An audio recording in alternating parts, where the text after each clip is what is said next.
Terima kasih juga buat Mama Alvin yang sudah berkenan rumahnya untuk menjadi tempat berkumpulnya ibu-ibu mama kelas 1 MI. Terima kasih ya Mama Alvin ya. Semoga Allah balas kebaikannya dengan berlipat-lipat kebaikan juga. Amin ya Rabbal.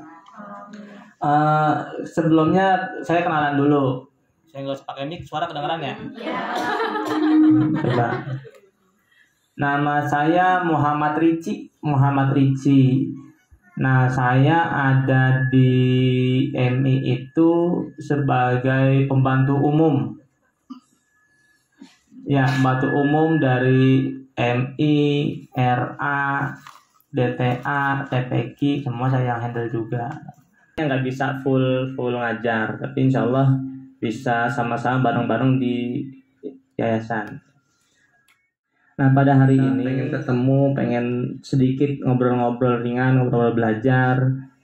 Ya, sebelumnya Ibu hari ini banyak yang nggak hadir ya? Oke. Dulu biasanya kalau ada acara itu biasanya gini. Ibu ini remote. Kalau yang ini mic. Yang ini masker. Saya ulangi nih. Tadi kalau yang ini apa? Ini yang ini saya bisa tanpa melihat. Nih, dengar lihat. Ini remote. Kalau yang ini mic. Yang ini masker. You bisa nggak nih, Ro? Bisa. Yakin ya? Nggak tahu, Pak. Yakin ya? Sekarang merem coba. Nggak megang, Pak. Iya, oke. Nggak apa-apa aja. Coba merem. Saya yang nyebut, Ibu yang nyebutin, saya yang megang, Ibu yang nyebutin ya. Sama aja bohong, Pak. Bisa. Coba tes ya. Coba sekarang. Kalau nggak mau merem, tunduk ke bawah, boleh. Dah, jelas? Jangan lihat saya. Jangan ngintip loh. Yang ini. Oke, saya ulangin. Sekarang lihat saya. Lihat ya. Ini kan? Kalau yang ini? Nih. Yang ini? Yang ini? Yang ini? Ini? Kalau yang ini? Sekarang nunduk. Bisa, Bu. Ayo. Nunduk ya. Udah siap? Jangan lihat. Ini. Kalau yang ini? Yang ini? Ya, alhamdulillah. Tepuk tangan buat semua. Nah, kita mau belajar. Belajar sebenarnya yang perlu belajar itu siapa sih? Apakah orang tua atau anak? Yang lebih perlu belajar siapa, Bu, kata Ibu? Apakah orang tua? Belajar dong gitu. Sebenarnya yang lebih perlu belajar tuh kita atau anak-anak. Kalau kata saya, orang semakin pohon semakin tinggi, dia akan semakin anginnya semakin kencang. Sampai sini udah paham ya? Semakin kita usia bertambah, kehidupan yang kita hadapi juga semakin berat. Kalau kita nggak mau belajar, pasti kita nggak bakal bisa ngadepin. Ibu di rumah dengan suami, ya kan? Awal rumah tangga kan adem, ayem, enjoy, sweet. Kesana-kesananya berantakan.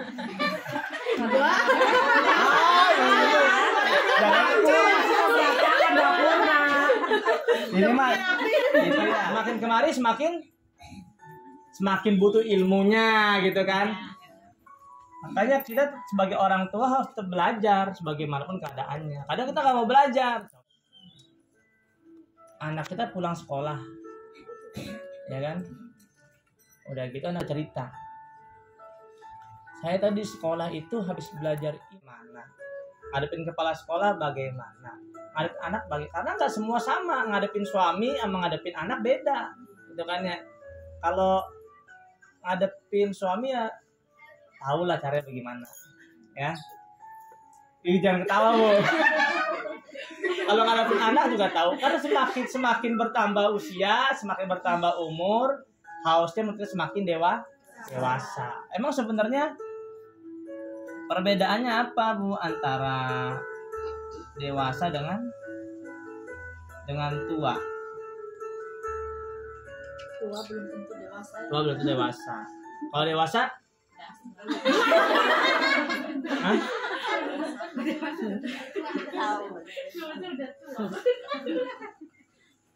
Ntar dulu, lihat tuh. Kalau tua itu bertambahnya usia biologis. Ibu usianya misalkan sekarang 30, jadi 31, 32, 33 itu semakin tua. Usia biologisnya akan bertambah. Tapi kalau dewasa itu usia mental. Ada orang yang udah tua tapi mentalnya mental anak. Coba aja. Banyak ya? Iya. Senggol bacok. Iya bener nggak? Senggol bacok itu artinya dia sudah secara usia mungkin dia sudah matang, sudah tua gitu kan?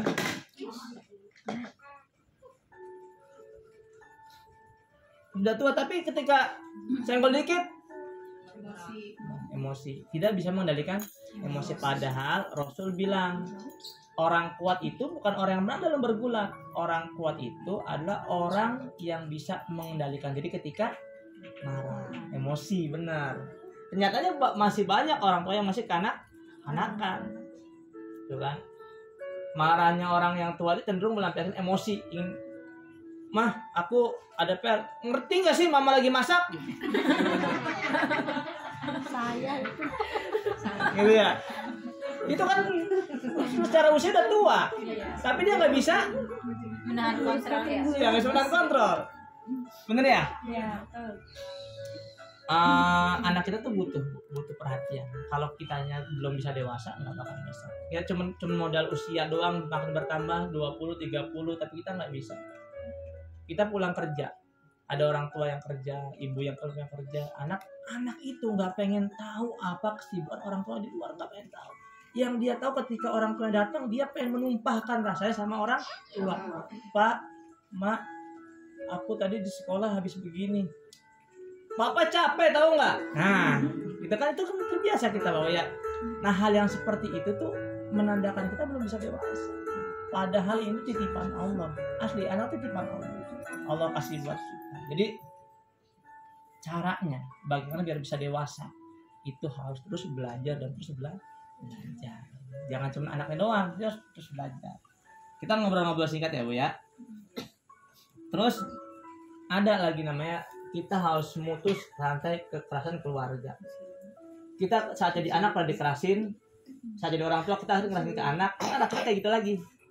Paham nggak? Misalnya nih, ibu waktu jadi anak, saya pernah ngasih, ya ini, biasa kita gitu kan ya, kita waktu jadi anak dikeras sama orang tua, dipukul, akhirnya terapin sama anak kita, ya kan? Dan anak kita nerapin lagi ke anak lagi terus, jadi rantai kekerasan nggak akan terputus. Nah, kita harus bisa mutus rantai kekerasan itu. Contoh gini, Bu, contoh kecilnya. Biasanya anak-anak yang di rumahnya sering dibully, di sekolah akan membuli temannya.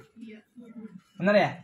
Anak-anak yang sering dibully di sekolahnya, dia akan ngebully di lingkungan rumahnya. Ini yang harus kita putus nih, Bu. Maka cara mendidik anak itu penting.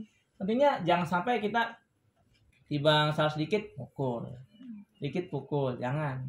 Tapi kita harus kita putus sampai keluar dari kita.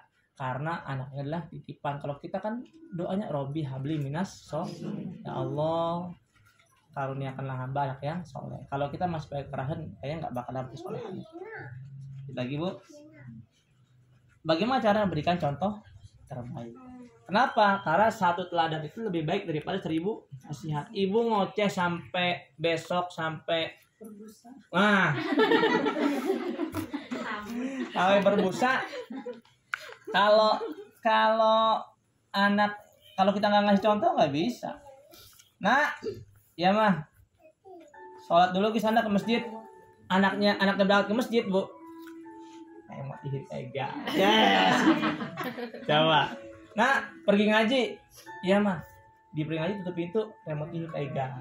Gakor. Yes. Ya kan? kita nggak bisa dicontoh. Maka salah satu bahkan hal yang terbaik adalah kita ngasih contoh sama anak, jangan cuma bicara. Kayak saya berusaha tuh kalau subuh, nah si Japan tuh, Japan ayo sholat di masjid. Karena kita nyuruh doang, sholat pergi ke masjid, kita nonton TV, nggak jadi. Kitanya nonton drakor yang belum tamat, nggak jadi. Kitanya tiduran di kamar, nggak jadi tuh anak. Nggak bakal. Anak tuh akan bisa lebih cepat melihat satu contoh daripada 1000. Itulah anak-anak kita. Lalu dahulukan taubat sebelum obat. Gini Bu, ada yang pernah kesal dengan kelakuan anak, pasti banyak ya. Rata semua ibu pernah ada yang kesal dengan kelakuan anak kita sendiri. Kalau guru-guru kita dulu bilang dahulukan taubat dulu sebelum obat, introspeksi diri dulu. Jangan-jangan kenakalan anak saya ini adalah karena dosa-dosa saya. Bisa jadi kenakalan anak-anak kita itu kadang kita suka ngerasa sedih ya Bu ya. Duh kenapa sih anak saya susah banget gitu kan ya. Bisa jadi kenakalan anak-anak kita itu adalah dosa kita. Kita pernah dosa dengan ayah, kita pernah dosa dengan ibu. Akhirnya kita ngerasa, akhirnya Allah limpahkan kesalahan itu pada anak-anak kita. Kita dahulukan taubat sebelum introspeksi. Allah, kenapa kok anak saya nakal? Kenapa kok anak saya seperti ini? Bisa jadi itu dari dosa-dosa kita yang dikonversi jadi kenakalan anak-anak kita. Jadi jangan dulu menyalahkan anak, jangan dulu menyalahkan orang lain, jangan. Tapi introspeksi, Allah kayaknya saya punya salah sama anak saya. Kayaknya saya punya salah dengan orang tua saya dulu. Kayaknya saya punya salah dengan suami saya. Kayaknya saya punya salah dengan teman-teman saya. Anak saya nakal. Bertobat dulu. Ketika kita sudah menyadari, oh ya kayaknya ini kesalahan punya saya. Akhirnya ketika kita sudah bertobat, kita akan berusaha mencari solusi. Oh bagaimana ya biar anak saya tidak seperti itu lagi. Bagaimana cara libatkan Allah? Pakai doa. Rabbi habli minas sholihin. Ya Allah, jadikanlah anak yang soleh. Anak-anak yang soleh gitu. Kedua riyadhah batin. Ya kan biasanya ibu-ibu yang suka bangun tahajud, ibu-ibu yang suka sholat duha, ini meriadohi anaknya. Saya pengen saya jadi anak yang soleh. Riyadhah. Karena kalau kita cuma modal uang doang nggak bakal bisa. Saya nggak bakal bisa. Riyadhah batin karena doanya orang tua itu mustajab. Dia akan bakal cepat dijabah sama Allah. Kalau kita nggak mau riyadhah batin, kita nggak mau melekatkan batin kita sama Allah dan anak-anak kita, kayaknya nggak bakal bisa. Ya Bu ya, mudah-mudahan kita juga introspeksi diri. Dosa saya apa ya? Sampai anak saya kok susah banget belajar. Nakal, libatkan Allah. Terus ikhtiar bumi juga mendidik anak sesuai fitrah genetiknya. Jadi jangan beliin anak laki-laki boneka. Jadi dengan istilah adil gitu kan ya. Saya punya anak 2, 1 laki-laki 1 perempuan. Ya enggak? Satunya beli boneka, satunya juga beli. Ada bilang, biar adil biar adil saya beliin boneka semua. Enggak juga gitu. Jadi didik dengan sesuai dengan genetiknya dia gitu. Jangan sampai salah gitu.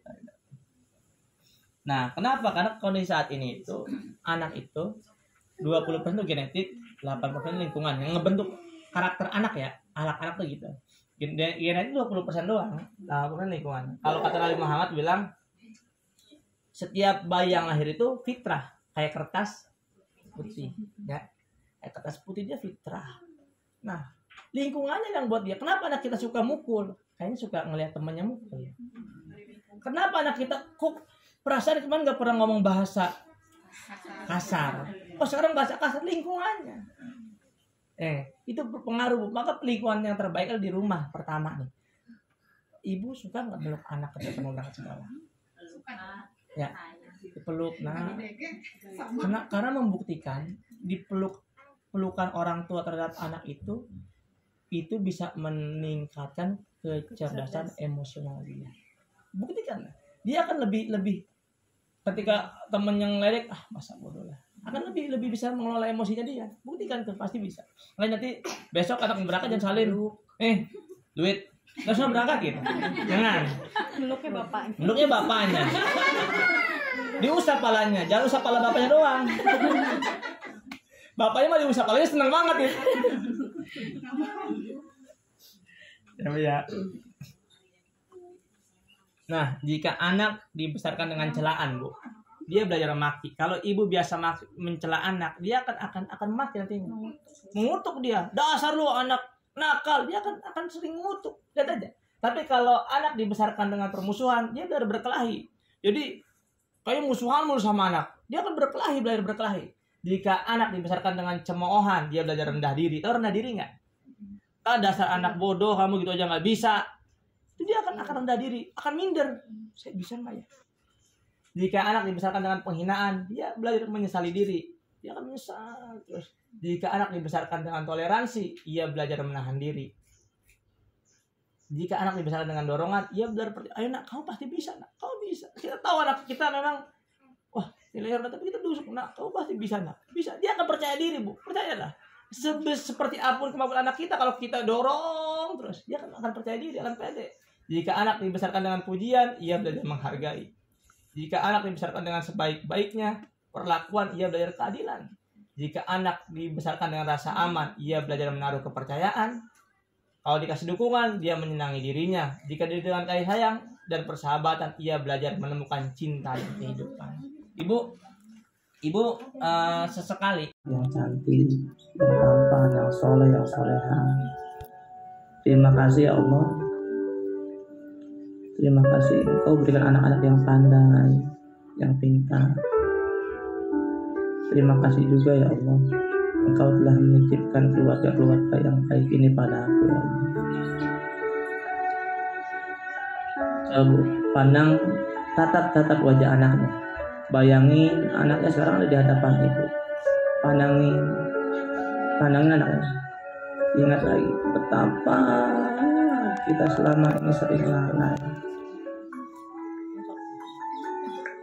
Ya, hatur nuhun Pak Ricci atas materi yang disampaikan hari ini. Mudah-mudahan bermanfaat buat kita semua, mah. Ketika kita dibacakan otomatis saya sendiri juga seorang ibu. Saya ngebayangin wajah anak saya lagi tidur. Ya Allah, kalau kita habis nyubit aja tuh rasanya nyesel. Saya mempertaruhkan nyawa mau melahirkan dia, tapi udah lahir dia berbuat nakal kecil aja kok kita bisa sampai teriak sama dia, gitu ya mah. Terkadang kita juga suka hilaf. Saya tahu beban ibu-ibu itu nggak secuil yang kelihatan sama bapak-bapak ya, maaf ya Pak ya. Karena memang kita ngerasanya semua itu harus kita lakukan, semua harus kita kerjakan. Tapi ingat Bu, ada hak anak-anak yang harus kita penuhi. Minimal mulai hari ini, mulai besok, hari ini juga harus dimulai, nanti ketemu anak-anak, jemput, wajib peluk mereka dan ucapan Rabbi habli minas sholihin. Ya Bu ya, janji ya Bu ya. Nah terus untuk program yayasan itu kan sekarang wajib bawa bekal. Insya Allah ini kedepannya kita anak-anak sudah tidak boleh lagi bawa uang jajan. Karena apa? Coba Ibu kelihatan nggak sekarang? Ada perbedaan nggak ketika anak bawa bekal dan tidak bawa bekal? Dari sisi ketenangan, dari sisi kecerdasan, dari sisi kemandirian, itu akan sangat berbeda pengaruhnya. Ini mungkin dianggap sepele awal-awal sama kita, tapi ternyata itu pengaruhnya besar. Anak-anak yang membawa bekal dari rumah, kenapa harus bawa bekal dari rumah? Di sana ada doa ibunya ketika ibunya mempersiapkan. Maafin ibu ya nak, maafin ibu. Kalau kata-kata ibu membuat hatimu terluka, maafin ibu ya. Kalau ibu jarang memelukmu, nah maafkan ibu. Belum bisa menjadi ibu yang terbaik buat anak-anak. Ada titipan. Sampai kalau selama ini ibu pernah mendapat perlakuan kasar dari orang tua ibu, maaf kalau ibu juga lakukan kamu kasar. Ibu ingin sekali lembut denganmu. Ibu doakan semoga engkau menjadi anak yang soleh, yang soleha. Ibu doakan semoga engkau mudah mencapai cita-citamu. Ibu doakan semoga engkau Allah mudahkan belajaran.